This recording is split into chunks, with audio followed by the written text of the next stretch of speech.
अस्मद्गुरुपरमगुरून् यतिवरपूर्णं शयामुनं रामं पद्माक्षनाथषडजित्सेनेशरमारमापतीन् वन्दे वन्दे बृन्दावनचरं वल्लवीजनवल्लभं जयन्ती सम्भवं धाम वैजयन्ती विभूषणं श्रीमान् वेङ्कटनाथार्यः कवितार्किकेसरी वेदान्ताचार्यवर्यो मे सन्निधत्तां सदा हृदि பஞ்சப்பரசமயம் மாற்ற வந்தோன் வாழியே மண்ணுபுகழ் பூதூரான் மமுகப்போன் வாழியே கஞ்சத் திருமங்கை உகக்க வந்தோன் வாழியே கலியனுரை குடிகொண்ட கருத்துடையோன் வாழியே செஞ்சொல் தமிழ்மறைகள் தெளிந்துரைப்போன் வாழியே திருமலைமால் திருமணியாய் சிறக்க வந்தோன் வாழியே தஞ்சப் பரகதியை தந்தருள்வோன் வாழியே செந்தமிழ் தூப்புல் திருவேங்கடவன் வாழியே நான் இளமும் தான் வாழ் நான் மறைகள் தாம் வாழ மாநகரின் மாறன் மறை வாழ ஞானியர்கள் செஞ்சணி சேர்த்தூப்புல் வேதாந்த தேசிகனே இந்த ஒரு நூற்றாண்டிலும் வஞ்ச பரசமயம் மாற்ற வந்தோன் வாழியே. பிற மதங்களுடைய கொள்கையை கண்டித்து அந்த மதங்களுடைய தன்மைகள்லாம் இந்த மாதிரி ஆபாசமாக உள்ளது, இந்த மாதிரி நம்முடைய விசிஷ்டாத்வைத சித்தாந்தத்தில் ஸ்தாபித்தபடிக்கு தான் அதனுடைய அர்த்தங்கள்லாம் மாற்றி சொல்லணும் அப்படின்னு சாய்ச்சிண்டு வர பிரகரணத்தில் வியாசன் விரித்த நன்னூல் பாதங்களான 16 ஈசன் படி மறைத்து, அதாவது பிரச்சன்ன பௌத்தன் இருக்கக்கூடிய அத்வைதிகள் இந்த மாதிரி 16 குணகணாலனா எம்பெருமான்னு சொல்லியிருக்குச்சே, அவள் அதெல்லாம் விட்டுட்டு பிரம்மம் ஒன்று தான் சத்தியம், அது ஞானமயம், மொத்தம் மீதியெல்லாம் அந்நியத் சர்வம் மித்யா அப்படின்லாம் சொல்கிறாளே, அதை கண்டிக்கிற பாசுரத்தில் பிரச்சன்ன பௌத்தாதிகார பௌத்த பங்காதிகாரத்தில் முதல் பாசுரத்தில் வியாசன் விதித்த நன்னூல் பாதங்களான 16 ஈசன் படி மறைத்து அப்படின்றதுல அந்த பாதங்களான 16 ஒவ்வொரு அத்தியாயத்துக்கும் 4 பாதம், அந்த மொத்தம் 16 பாதங்களில் எப்படி எம்பெருமான் அறியப்படுறான் அப்படின்னு சொன்னால், ஷட்டா தேஹி ஸ்வனிஷ்டா நிருபதி மகிமா அபாஸ்தபாதா ஸ்ரிதாப்தா காத்மாதேரிந்திரியாதே உச்சித ஜனன கிருத்து சம்ஸ்ருதௌ தந்திரவாகி நிர்தோஷத்வாதிரம்யா பகுபஜனபதம் ஸ்வார்ஹ கர்ம பிரசாத்யா பாபஸ்சித் பிரம்மநாடி கதிகிருத் அதிவஹன் சாமியதச்ச அத்ர வேத்யா அப்படின்னு 16 குணாலனா சாய்க்கிறார். அந்த 16 பாதங்களில் இப்படி 16 குணாலனா எம்பெருமான் இருக்கான், சொல்லப்பட்டிருக்கான், அறியப்படுறான்னு. அதில் 2 அத்தியாயத்துக்கு உண்டான 8 பாதங்களில் இருக்கிறத நாம் அனுபவிச்சிட்டோம். இப்போ 3வது அத்தியாயம் 4வது அத்தியாயத்தில் உள்ள பாதங்களான 8 பாதங்களுக்கு 4 பாதங்களுக்கு என்ன சொல்லப்பட்டிருக்கு, என்ன குணங்களாலனா குணாலனா சொல்லப்பட்டிருக்கு அப்படின்றத நாம் அனுசந்தானம் பண்ணணும். முதல் அத்தியாயத்தில் சிருஷ்டிக்கிறவன் சஷ்டா தேஹி, இந்த உலகத்தையும் தேகமாக உடையவன், ஸ்வனிஷ்டா தனக்கு ஒரு ஆதாரம் இல்லாத அனன்யாதாரனாக இருக்கக்கூடியவன், நிரவதி மகிமா எல்லையில்லாத பெருமையை உடையவன் அப்படின்ற 4 பாதங்களுடைய குணங்கள்னால இவனே காரணன் அப்படின்றத ஸ்தாபித்த காரணாத்தியாயத்தை ஸ்தாபிக்கப்பட்டது. அபாஸ்தபாதா மற்றவெல்லாம் சொன்ன தோஷங்கள்லாம் இல்லாதவன் அப்படின்னும், ஆசிரிதாளுக்கு ஆப்தனாக இருக்கக்கூடியவன் அப்படின்னும், ஸ்ரீதாப்தா காத்மாதேஹே இந்திரியாதேஹே உச்சித ஜனகிருத்து ஆகாஷாதிகளையும் இந்திரியங்களையும் அதான் ஏழாவது ஏழா ஏழாவது பாதத்தில் ஆகாஷாதிகளை தகுந்தபடி சிருஷ்டிக்கிறான்னு, எட்டாவது பாதத்தில் இந்திரியங்கள் தகுந்தபடி சிருஷ்டிக்கிறான்னு அங்கே சொல்லப்பட்டிருக்கு. அதை சொல்கிறார்.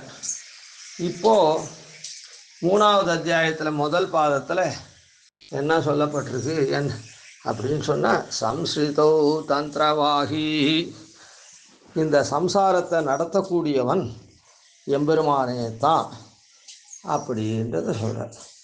அதாவது ரெண்டாவது அத்தியாயத்தில் எம்பெருமானுடைய காரணத்துவத்துக்கு எந்த விதமான விரோதமும் இல்லை அப்படின்னு 4 பாதங்கள்னால் ஸ்தாபித்து அவிரோதம்னு சொல்லி காரணத்தை திருடீகரணம் பண்ணார். மூணாவது அத்தியாயம் அப்படிப்பட்ட காரணத்தை தான் தியானம் பண்ணணும் அப்படின்னு சொல்லிருக்கிறதுனாலே, அதான் தியானம் பண்ணணும்னா அவனை தான் உபாசனம் பண்ணணும், அவன் தான் உபாயம்னு சொல்லிருக்கிறதுனாலே அந்த உபாயத்தில் வரைச்சே முதல்ல நாம் இங்கே இருந்தால் தானே அவனை உபாயமாக பற்ற முடியும். அதனால் நாமும் எப்பவும் இருக்கணும். நாமன்னா என்ன, இந்த ஜீவன் எப்பவும் அழியாது நித்தியமாக இருந்தால் தான் இந்த சம்சாரத்தில் உழலக்கூடிய ஜீவன் பல புண்ணிய பாபங்களை பண்ணுறதுனால ஸ்வர்க நரகாதி லோகங்களை அனுபவிக்கிறான். அப்படி அனுபவிக்கச்சே புண்ணியங்கள் எப்போவுமே கம்மியாக இருக்குது, பாபங்கள் மேலோங்கி இருக்குது. அந்த பாபங்கள் மேலோங்கி இருந்ததுன்னா அவன் அழிஞ்சு போயிட்டான்னா அந்த பாபத்தினுடைய குரூரத்தன்மையினாலே அவன் நரகாதிகளில் பிரவேசம் பண்ணச்சே அவன் அழிஞ்சு போகலாமோ இல்லை, அதெல்லாம் இருக்குது. அதனால் இந்த சம்சாரம் மாறி மாறி அவனுக்கு பிறப்பு மூப்பு பிணி மூப்பு அப்படின்னு திருப்பி திருப்பி வருது. அதெல்லாம் அவன்தான் நிர்வாகம் பண்ணுறான். இந்த சம்சாரத்தெல்லாம் யார் நிர்வாகம் பண்ணுறான் அப்படின்னா, சம்சரிக்கிறதுன்னா இங்கேயே சுற்றி சுற்றி உழண்டு வரானுல்ல, சுவர்கன் நரகமுமாய் துன்பமும் இன்பமும் ஆகிய செய்வினையாய் உலகங்களுமாய் இன்பமில் வெண்ணரகாகி இனிய நல்வான் சுவர்க்கங்களுமாய் மண்பல் உயிர்களுமாகி பல பலமாய மயக்குகளால் இன்புறுமி விளையாட்டுடையானை பெற்று ஏது மல்லலினே அப்படின்னு சொல்கிறோல்லோ. அதனால் துன்பம் இன்பமாக இருக்கக்கூடிய செய்வினை, அதுக்கு தகுந்த உலகங்கள் எல்லாம் அவன்தான். அப்படி அதில் நாம் இந்த ஜீவனை பிரவேசிக்கும்படி பண்ணி அந்த பாப புண்ணியங்களை கழித்து கடைசியில் தன்னிடத்தில் உபாயத்தை பண்ணும்படியாக பண்ணி அந்த உபாயத்தினால சந்தோஷமாகி பிரசன்னனாகி அவனை இங்கேருந்து மேலுக்கு அழைச்சிக்கிறான். அதனால் இந்த சம்சாரத்தை நடத்துகிறவன் யார் அப்படின்னு சொன்னால் எம்பெருமான் தான். சம்ஸ்ருதௌ தந்திரவாகி, அதில் இவன் சொர்க்க நரகம் போகிறது அதெல்லாமும் அந்தந்த புண்ணிய பாபத்துக்கு தகுந்த மாதிரி இருந்தாலும் அதையும் இந்த ஒவ்வொரு ஜென்மத்திலையும், அதாவது ஒவ்வொரு ஜென்மத்திலையும் ஜாகிராவஸ்தை, சொப்பனாவஸ்தை, சுஷுப்தி தூங்குற அவஸ்தை, மூர்ச்சா, இந்த மாதிரி அவஸ்தைகள் 4 அவஸ்தைகள் இருக்குது. இன்னும் இதெல்லாம் கூட அவன்தான் நடத்துகிறான் அப்படின்றது அந்த 4வது 3வது அத்தியாயத்தினுடைய முதல் பாதத்தில் சொல்லப்படுறது. அதனால்தான் சம்ஸ்ருதௌ தந்திரவாகி, ஜாகிர சொப்பன, இது ஒரு ஜன்மத்தில் எத்தனை அவஸ்தை இருக்குது? ஜாகிர அவஸ்தை, விழித்து கொண்டு இருக்கிற சமயம் இருக்குது. அப்புறம் அரைக்குறை தூக்கமாக சொப்பனம் காண்றானே அந்த அவஸ்தை இருக்குது. நல் தூக்கமாக இருக்கக்கூடிய சுஷுப்தி அவஸ்தை இருக்குது. அதுக்கப்புறம் ஏதோ ஒரு இதனால் இப்போ ஒருத்தர அடிபட்டு விடுத்தோன்னா மூர்ச்சா அவஸ்தை, மூச்சு இருக்குதா இல்லையான்னு கூட, மூச்சு பேச்சே இல்லைன்னு சொல்கிறோமே, மூர்ச்சை அதான் மூச்சு இருக்குதா இல்லையான்னு கூட தெரியல, அந்த மாதிரி அவஸ்தை, எல்லா அவஸ்தையும். அப்படின்னு சொன்னால் இங்கேருந்து நரகம் போகிறது, இந்த சரீரத்தை விட்டு அப்புறம் சொர்க்கம் போகிறது, அதெல்லாமும் அவன் தான் இது பண்ணுறான், நடத்துகிறான்னு அர்த்தம். இப்படிப்பட்ட சம்சாரத்தை இந்த ஜாகிர ஸ்வப்ன சுஷுப்தி முக்தி இந்த மாதிரியான இந்த அவஸ்தைகளில் அவன்தான் நம்ம காப்பாற்றுறான், வழி நடத்தி காப்பாற்றுறான் அழியாதபடி இந்த ஆத்மாவை. அதனால் இந்த ஆத்மா ஒரு உபாயத்தை இந்த ஆத்மா பண்ணணும்னு சொன்னால், இந்த சரீரத்துக்குள்ளே இருக்கக்கூடிய ஆத்மா இந்த உபாயத்தை பண்ணணும்னா ஆத்மா நித்தியமாக இருக்கணும். ஏன்னா சரீரம் அழியக்கூடியதாக இருக்குது. அழியக்கூடிய சரீரத்தை வச்சுட்டு சரீரம் அழிஞ்ச உடனே ஆத்மாவும் போயிடுத்துன்னா ஒரு இதுக்கு சொல்கிறோம். அப்போ என்ன ஆகும்? ஆத்மாவும் போயிடுத்துன்னா உடனே ஒன்றும் உபாயமே பண்ண முடியாது. அப்படிலாம் இல்லாமல் இந்த ஆத்மாவை அந்தந்த சம்சாரம்னா அந்தந்த ஜன்மத்தில் ஜன்மாக்களை கொடுத்து அதில் காப்பாற்றுறான். ஒவ்வொரு ஜன்மத்திலையும் இந்த ஜாகிர அவஸ்தை, ஸ்வப்னாவஸ்தை, சுஷுப்தி அவஸ்தை, மூர்ச்சா அவஸ்தை எல்லாம் இருக்குது. அதை எம்பெருமான் தான் நடத்தி வைக்கிறான் அப்படின்றது மூன்றாவது அத்தியாயத்தினுடைய முதல் பாகத்தில். அப்படி அது எதுக்காக? அது உபாயம்தானே எம்பெருமான்னா, இந்த உபாயத்துக்கு அடிப்படை இந்த ஜீவன் நித்தியமாக இருக்கணும், அழிஞ்சு போகக்கூடாது. இந்த சம்சாரத்தில் பிரகிருதி மண்டலத்தில் உழல்றான பத்த ஜீவனா, இந்த ஜீவன் அழியாமல் இருந்தால் தான் இந்த சம்சாரத்துலேருந்து அவன் விடுபட்டு மோட்ச உபாயத்தை அனுஷ்டித்து விடுபட்டு மோட்சத்துக்கு போய் பிரம்மானுபவம் பண்ண முடியும். அதனால் இந்த உபாயத்துக்கு ரொம்ப முக்கியம் என்ன அப்படின்னு சொன்னால், இந்த ஜீவன் நித்தியமாக இருக்கணும். அதனால் ஜீவனுக்கு பல அவஸ்தைகள் ஏற்படுறது இந்த சம்சாரத்தில், அதெல்லாம் அவன்தான் நடத்தி வைக்கிறான். ஜீவனை அழியாது காப்பாற்றுறான். சென்று சென்றாகிலும் கண்டு சன்மங்கழிப்பான் என்றெண்ணி.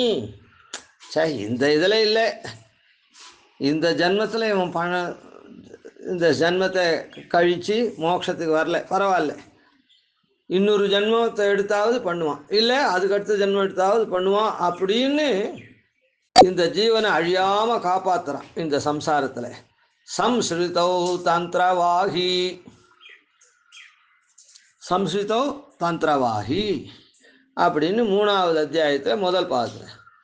அதுக்கப்புறம் அவன் எப்படிப்பட்டவன், இந்த ஜீவனோட இப்படிலாம் ஒன்றுருக்கானே. அப்போது அதாவது பொதுவாக சொல்லுவா, பன்றி குட்டியோட கன்று குட்டி சேர்ந்ததுன்னா அந்த பன்றுக்குட்டி எப்படி சேத்துல பிறல்றதோ அதே மாதிரி கன்றுக்குட்டியும் ஆகிடும் அப்படின்னு சொல்லுவாள். அந்த மாதிரி இல்லாமல் இந்த பாவமே செய்து பாவியானேன், பிறர்க்கு உழைத்து ஏழையானேன், இப்படின்லாம் இருக்கக்கூடிய இந்த ஜீவனை, பத்த ஜீவனை இவன் கலந்து இருந்து காப்பாற்றுறதுனால அவனுக்கும் அந்த தோஷம் ஒட்டுமா? அப்படின்னா அவனுக்கு ஒட்டவே ஒட்டாது. நிர்தோஷத்வாதி ரம்யா, அவன் எல்லாத்துலேயும் உள்புகுந்து அவரவர்களை நியமித்து நல்வழிக்கு, அதான் அவரவர்களுடைய கர்மாபடி பண்ணி கொஞ்சம் கொஞ்சமாக நல்வழிக்கு அவன் திருத்தினாலும், எப்படி கால்ரா பேஷண்ட்டை அவனோட கூட போய் அந்த பேஷண்ட்டுக்கிட்ட பக்கத்தில் இருந்து அவனுக்கு ஒரு தேவையான வைத்தியாதிகள்லாம் பண்ணி அதிலிருந்து விடுவிக்கிறானோ ஒரு வைத்தியனானவன், அதுபோல் எம்பெருமான் இவனோட கூடவே இருந்து, அப்போது அந்த மாதிரி பண்ணிச்சு அந்த வைத்தியனுக்கு எதனா தோஷம் வருதோ இல்லை, அப்புறம் அவனுடைய குணத்தினால, அந்த வைத்தியனுடைய குணத்தினால, ஞானத்தினால இவனும் கால்ராவிலேருந்து விடுபட்டு நல்ல மனுஷனாரான். அதுபோல் எம்பெருமான் அந்த இவனுடைய தோஷமும் ஒட்டாது இருக்கான், இல்லை ரம்யமாக ரமிப்பிப்பவனா பிரகாசிச்சுட்டு இருக்கான். கல்யாண குணங்களோட விளங்குறான் எம்பெருமான் அப்படின்றத. ஏன்னா அப்படி இருந்தால் தானே அவனை ஆசிரியிக்க முடியும். முதல்ல உபாயத்தை அனுஷ்டிக்கணும்னா ஜீவன் முக்கியமாக இருக்கணும். அதனால் சம்ஸ்கிருதோ தந்திரவாகி அப்படின்னு சொல்லப்பட்டது. ஜீவன் இருந்துட்டான்னா போருமா? அந்த ஜீவன் யாரை உபாயமாக அடையணும்? எம்பெருமான உபாயமாக வரிக்கணும், பற்றணும். அப்போது எம்பெருமான உபாயமாக அவன் தியானம் பண்ணணும். அப்போ தியானம் பண்ணணும்னா அவன் சரியாக இருக்கணுமோ இல்லை? அவன் நம்மோட சேர்ந்ததுனால அவன் கெட்டு போனவனாக ஆகக்கூடாது. அவன் நல்ல குணமாக இல்லாது போயிட்டான்னா நமக்கு அருள் புரிய மாட்டான். அதனால் நிர்தோஷத்வாதி ரம்யா அப்படின்னு சொல்கிறேன். அதாவது நஸ்தானத்தோப்பி பரஸ்ய உபயலிங்கம் சர்வத்ரஹி. எந்த ஸ்தானத்தில் அவன் இருந்தாலும் உபயலிங்கமாகவே இருக்கான். என்னது? ஹேய பிரத்யனீக கல்யாணிக்க தானனா எம்பெருமான் இருக்கான் அப்படின்னு சொல்லப்பட்டிருக்கு. எதில்? 10வது 3வது அத்தியாயத்தில் 2வது பாதத்தில் உபயலிங்க பாதம் அப்படின்னு பேர். அதனால் அந்த உபயலிங்க பாதத்துக்கு இதுக்கு முன்னே சம்ஸ்கிருதோ தந்திரவாகின்னு சொல்கிற அந்த 3வது அத்தியாயத்தினுடைய முதல் பாதம் வைராக்கிய பாதம்னு பேர். ஏன்னா இந்த ஜீவனாகப்பட்டவன் இப்படியெல்லாம் திருப்பி திருப்பி திருப்பி திருப்பி சேரில் விழுறதும் அந்த சேரை அலம்பிக்கிறதும் இப்படியே மாற்றி மாற்றி ஏதோ பண்ணிகிட்ருக்கான். அந்த சேரை சரியாக அலம்பாது இப்படியே உழண்டுருக்கானே, அதனுடைய தோஷத்தை காண்பிச்சா தானே. இல்லைன்னா என்ன பண்ணுவான்? நமக்கு இதுவே போகும் அப்படின்னு மேலே முயற்சி பண்ண மாட்டான். அதனால் அதுக்கு வைராக்கிய பாதம்னு சொல்லுவார்கள். இதுக்கு உபயலிங்க பாதம்னு சொல்லுவார். அந்த வைராக்கிய பாதத்தில் எம்பெருமானுடைய இது என்ன அப்படின்னா அவன் நிர்தோஷத்வாதி ரம்யனாக இருக்கான். இல்லை, ஆமாம். சம்ஸ்கிருதோ தந்திரவாகி, சம்சாரமாகிற தந்திரத்தை நடத்தக்கூடியவனாக இருக்கான்னு சொல்லிது. இது உபயலிங்க பாதத்துக்கு நிர்தோஷத்வாதி ரம்யா. எம்பெருமானுடைய இது என்ன குணம்? என்ன? நிர்தோஷங்களோடு கூட ரம்யனாகவும் ரமிப்பு போனாவும் இருக்கான். பகுபஜன பதம். இப்படி ஜீவனும் நித்தியமாக இருக்கான், எம்பெருமானும் ஹேய பிரத்தினீக கல்யாணிக்கத்தான் இருக்கான். அப்போ உடனே நாம் அவனை பார்த்துறோம். சரிதானே? இந்த ஜீவன் அந்த எம்பெருமானை பார்த்துறோம். நித்தியமாக இருக்கிற ஜீவன் சமஸ்த கல்யாண குணாத்மகனாக இருக்கக்கூடிய எம்பெருமானை பார்த்துறான்.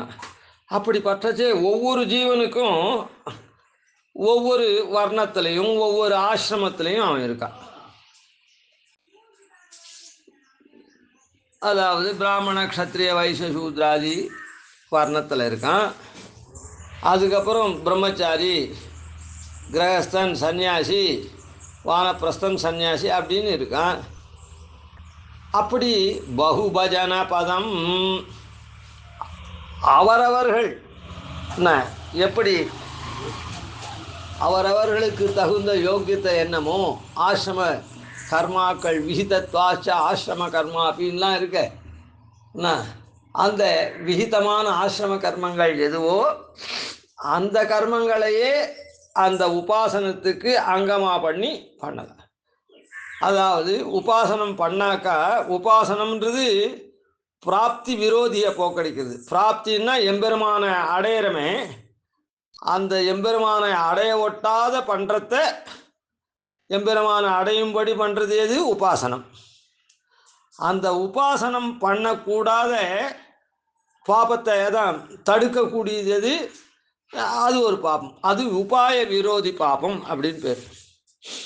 பெருமாளை அடைய ஒட்டாது தடுக்கக்கூடிய பாபம் பிராப்தி விரோதி பாபம்.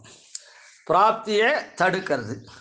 அந்த பிராப்தியை தடுக்காது இது பண்ணுறதுக்கு தான் உபாசனம் பண்ணால் அந்த பிராப்தி நமக்கு கைகூடும், பலன் கைகூடும்.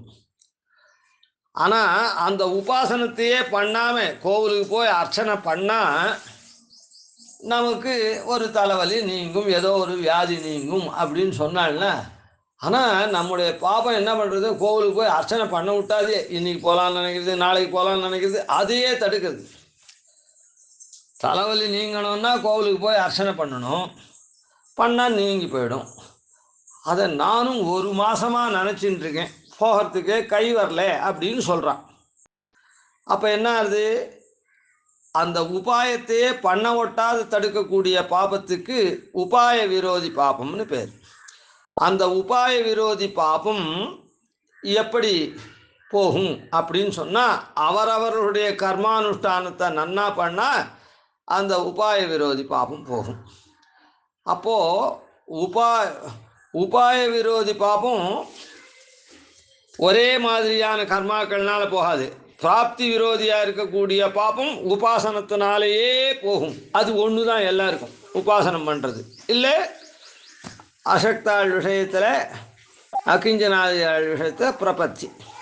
சரி, இப்போது அது ஒன்றாலேயே போகும். ஆனால் பிராப்தி உபாய விரோதி எப்படி போகும் அப்படின்னு சொன்னால், அது ஒன்றே இல்லை. அவரவர்களுக்கு எந்த கர்மா உண்டோ, அதாவது ஒரு உதாரணத்துக்கு சொல்லுவோம், இல்லை ஒருத்தன் அர்ச்சனைக்கு போச்சே நானா விதமான பழங்கள், தேங்காய், அது இது எல்லாம் எடுத்துன்னு போகிறான். பணக்காரனாக இருக்குவேன். அதே ஏழையாக இருக்குவேன், ஏதோ வெத்தலை பாக்கும் 2 வாழைப்பழம் மாத்திரம் எடுத்துன்னு போகிறான். அந்த மாதிரி வச்சுக்கோங்களேன் ஒரு உதாரணத்துக்கு. அந்த மாதிரி அவரவர்களுக்கு உண்டான வர்ணாசிரம தர்மங்களில் என்ன விதிக்கப்பட்டிருக்கோ அந்த கர்மங்கள், பிரம்மச்சாரினா சமிதாதானம் உதாரணத்துக்கு, கிரகஸ்தன்னா ஔபாசனாதிகள், இவர் சன்னியாசின்னா திருவஷ்டாட்சர ஜபம் முதலியவைகள் அப்படின்னு வச்சுப்போம் சுருக்கமாக. அதை பண்ணாலே உடனே அவளுக்கு அந்த உபாய விரோதி பாபம் போயிடும். அதனால தான் மூணாவது அது குணோபசம்ஹார பாதம்னு பேர். அதுக்கு எப்படி உபாசனங்கள்லேயே பலவிதம் இருக்குது, எந்தெந்த குணத்தை எந்தெந்த உபாசனத்தில் சேர்க்கணும் விடணும் அப்படின்ற சொல்கிற பாதம். அதில் பெருமாள் என்ன பண்ணுறான்னா, அதுக்கு அந்த குணங்களை கொண்ட உபாசனம் பண்ணுறதுக்கு முன்ன பாபம் போகணுமே, அது அவரவர்களுடைய கர்மாக்கள்னால. அதனால் பகுபஜன பதம் அது 2 விதமாகவும் சொல்லலாம். பகுபஜன பதம் பலவிதமாக அவனை பஜனம் பண்ணலாம். அதாவது உபாயமும் பக்தி யோகம்ன்றது அது பலவிடப்பட்ட பக்தி யோகம் இருக்குது. அதாவது தகர வித்யை, சாண்டில்ய வித்யை, உபகோசல வித்யை, வைஸ்வானர வித்யை அப்படின்லாம் நிறைய இருக்குது. அதுலேயும் அதுக்கு பூர்வத்தில் அங்கமாக இந்த ஆசிரம கர்மங்கள்லாம் பண்ணணும். ஆசிரம கர்மங்கள் ஒவ்வொரு ஆசிரமிக்கும் ஒவ்வொரு மாதிரி இருக்குது. அதனால் அந்த 3வது பாதத்தில், சாதனாத்தியாயத்தினுடைய 3வது பாதத்தில் பகுபஜன பதம் எம்பெருமான் அவள் பஜனம் பண்ணுறா, அவளுடைய ஆசிரமாதிகளுக்கு ஏற்ப அதை அப்படியே அவன் ஸ்வீகரித்து அருளக்கூடியவனாக இருக்கான் அப்படின்னு சொன்ன.